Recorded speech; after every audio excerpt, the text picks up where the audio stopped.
Bonjour les enfants, bonjour les CE1, j'espère que vous allez bien. Alors, on est mercredi, demain c'est jeudi, un, un dernier petit, un dernier petit effort les enfants. C'est la fin de semaine, il faut vraiment se concentrer pour terminer la semaine en beauté. Alors, on va passer à la présentation de la journée du jeudi 7 mai. Alors, EDL, identifier la relation sujet-verbe.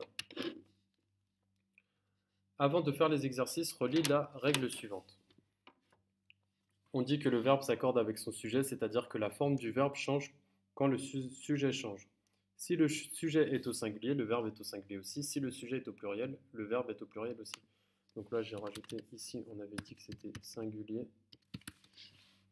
Après, ici, on avait dit que c'était pluriel. Alors ici, on avait dit que c'était singulier. Et ici, on avait dit que c'était pluriel. Alors, je mets juste ça en noir. Et je mets juste ça en noir, voilà. Bon, je l'ai déjà expliqué ce tableau-là, je vais pas relire, hein. Alors, mandarine, vous allez vous entraîner en faisant les exercices 9 et 11, page 165. Alors, est-ce que je les ai? J'espère que je les ai. Où est-ce qu'ils sont? Je crois que c'est cette page-là. Voilà, 9 et 11, page 165, voilà. Alors, 9, donc c'est écrit oral, mais nous, on doit le faire à l'écrit, hein. Transforme les sujets des verbes selon l'indication entre parenthèses, modifie la forme des verbes. Donc là, c'est écrit je déteste les moustiques et on veut mais vous. Donc il faudra écrire les enfants vous détestez les moustiques. D'accord? Nous installons une moustiquaire et là, il faut mettre tu. Donc là, tu installes une moustiquaire. Un moustique entre dans la pièce, donc nous entrons dans la pièce. D'accord? Donc après, c'est à vous d'écrire correctement les terminaisons. Quand il y a vous, on met EZ. Quand il y a tu, c'est ES.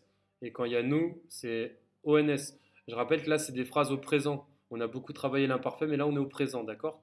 Donc, les terminaisons du présent, je rappelle, au premier groupe, E, ES, E, ONS, EZ, ENT. Alors ensuite, c'était quoi 9 et 11, hein. Donc, exercice 11. C'est la même chose, sauf que là, on a des sujets qui sont au singulier, et là, il faut mettre des sujets au pluriel. En fait, oui, c'est le même exercice pratiquement. Transforme les sujets. Oui, c'est le même exercice, d'accord?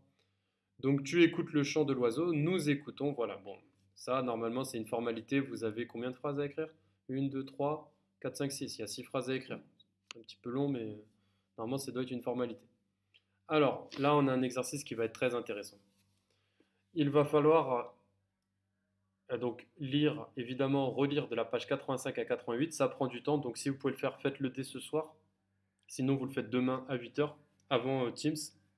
Alors ensuite, écris dans ton cahier d'écrivain. Aujourd'hui, nous allons essayer de comprendre ce qui se passe dans grâce à l'ordre chronologique, d'accord? Donc relis les pages. Essaye de remettre les phrases suivantes dans l'ordre chronologique pour t'aider. Tu peux d'abord lire toutes les phrases. Après, tu peux découper les phrases. C'est pas obligatoire de découper les phrases, hein. Mais vous pouvez découper les phrases. Vous pouvez essayer de mettre dans l'ordre de l'histoire. Relis les phrases pour vérifier l'ordre de l'histoire. Et si besoin, relis le récit. Ajuste ton travail si nécessaire, numérote les phrases de 1 à 11, colle-les ou recopie-les dans ton cahier d'écrivain. D'accord?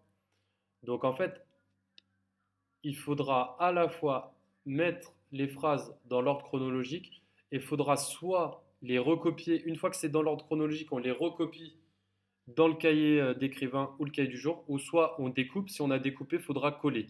D'accord? Donc c'est vous qui voyez. Ok? Il y a 1, 2, 3, 4, 5, 6, 7, 8, 9, 10, 11.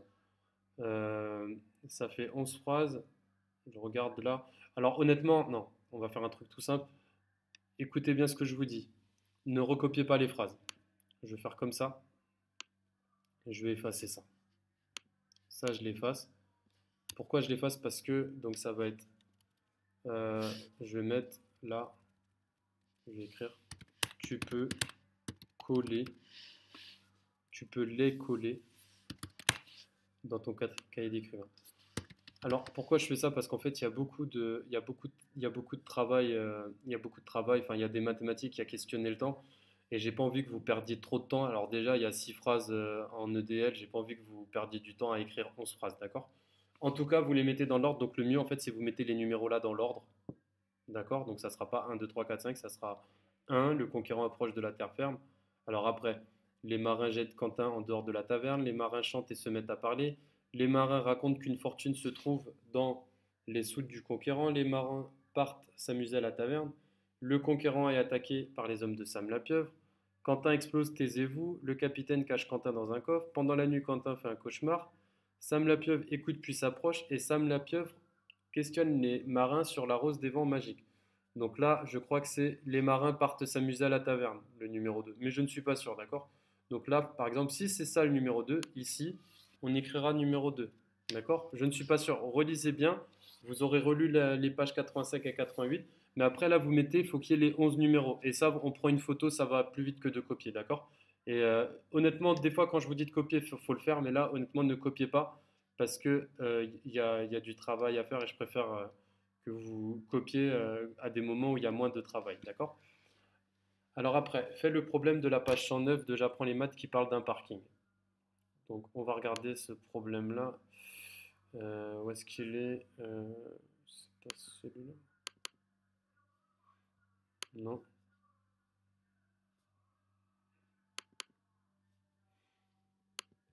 Non, ce n'est pas celui-là. Alors, je vais devoir... Alors, attendez. Je vais faire une pause.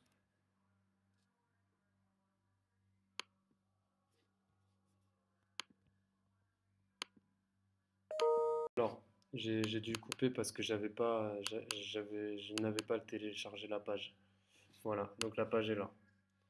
Alors, en fait, les enfants, là, il faut juste faire ce problème-là. OK?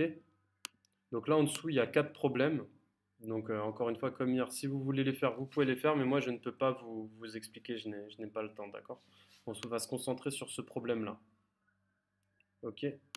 Alors, un parking à 3 étages. 64 voitures peuvent se garer à chacun des étages. Combien y a-t-il de voitures dans le parking quand il est complet? Donc vous réfléchissez, un parking c'est comme un bâtiment où il y aurait 3 étages et à chaque étage peuvent se garer 64 voitures. Alors maintenant il y a 3 propositions. Il y a Cécile, Sébastien et Mélanie. D'accord? Donc là en fait il va falloir dire qui est-ce qui a raison. Ok? Donc voilà, vous regardez Cécile, Sébastien et Mélanie. Ok? Il peut y avoir 2 enfants qui ont raison. D'accord?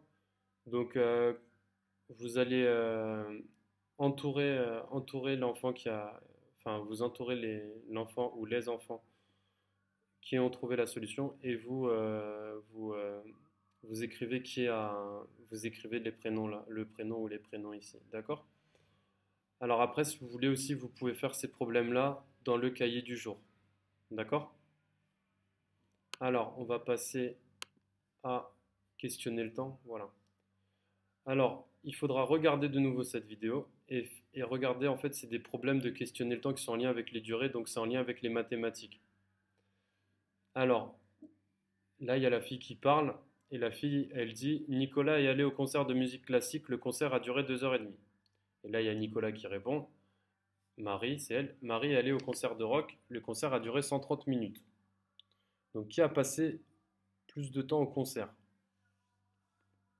Est-ce que c'est 2h30 le plus long ou est-ce que c'est 130 minutes le plus long? D'accord? Donc pour cela, il faut calculer 2h30 minutes, combien ça fait? Donc 2 heures, vous savez que c'est 60 plus 60. Donc là, il faudra écrire le calcul. 2h30, donc vous écrivez le calcul, vous mettez le résultat. Et du coup, vous direz qui est resté le plus longtemps. Est-ce que c'est Nicolas ou est-ce que c'est Marie? Donc là, vous recomplétez ici, d'accord? Alors après, les enfants restent à l'école 5 heures. Combien de temps reste-t-il en minutes à l'école? Donc là, c'est un travail de conversion, c'est un peu comme ce qu'on avait vu dimanche. Donc 1 heure, on sait que c'est 60 minutes, donc là, il faudra faire un calcul. Ok? Après, pour son anniversaire, papa emmène maman en balade à moto. Ils font 3h30 de route pour arriver à la campagne. Combien de minutes a duré ce trajet? Donc là, c'est un petit peu plus dur. On sait que 1 heure, c'est 60 minutes, donc 3 heures, il faudra faire un calcul, et il faudra ajouter les 30 minutes. D'accord? Et après, vous dites combien de temps il a duré le trajet. Donc ce trajet a duré 1 minute. Et le dernier problème, pour aller chez ma grand-mère, il me faut 2 jours. Combien d'heures faut-il pour arriver chez ma grand-mère? Donc là, c'est pareil, 2 jours. On sait qu'un jour, c'était 24 heures, donc 2 jours, combien ça fait? Ça à vous de réfléchir. Ok. Alors, je rappelle juste que ça, là, questionner le temps, vous pouvez le rendre pour le week-end. Vous n'êtes pas obligé de le rendre dès demain, c'est mieux de le faire dès demain. D'accord? Bon, en tout cas, demain, je serai sur Teams. Avec les petits groupes, on va faire de la lecture. On va pas retourner sur le jeu avec les déplacements. On fera de la lecture, d'accord? Bon, allez, prenez soin de vous. Je vous fais coucou et je vous dis à demain, les enfants.